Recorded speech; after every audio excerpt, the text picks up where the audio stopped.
आपण शनी शिंगणापूरच्या संबंधामध्ये जे ॲप्लिकेशन्स च्या बद्दल विषय होता, तर काही ॲप्लिकेशन्स असे आहेत की जे शनी शिंगणापूर देवस्थाननी परवानगी दिलेले ॲप्लिकेशन्स आहेत आणि काही ॲप्लिकेशन्स असे आहेत की ज्याला परवानगी दिलेली नाही.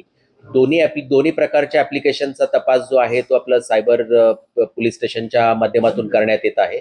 आपण यामध्ये जे भक्त आहेत की ज्यांनी याचा लाभ घेतलेला आहे त्यांच्या काही इंटरव्ह्यूज आपण घेतल्या आणि या ॲप्लिकेशनच्या माध्यमातून जे पैसे आहेत तर त्याचा जो मनी ट्रेल काढला तेव्हा आपल्याला लक्षात आलं की यातली काही पैसे म्हणजे साधारणतः 1 करोड रुपयापेक्षा जास्त पैसे संस्थांमध्ये काम करणारे जे 2 कर्मचारी आहेत त्यांच्या अकाउंटला वेगवेगळ्या स्वरूपामध्ये ते पैसे आलेले आहेत. म्हणजे कधी 2 लाख आलेले आहेत, कधी 20 लाख आलेले आहेत, त्या पद्धतीने आलेले आहेत.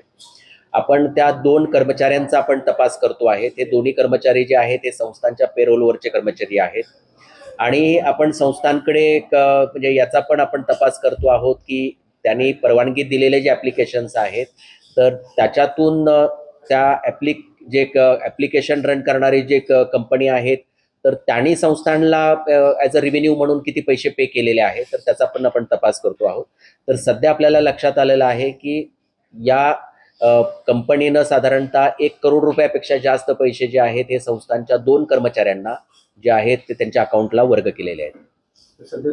2 कर्मचाऱ्यांचा आपण त्यांच्याकडे आपण चौकशी करतो आहेत की त्यांना हे पैसे का मिळालेले आहेत आणि हे पैसे पुढं त्यांनी स्वतःसाठी किती ठेवले आणि पुढे त्यांनी कुणाला आणखी वर्ग केलेले आहे त्याचा आपण तपास करतो आहे. नाही, आपण चौकशी करतो आहोत.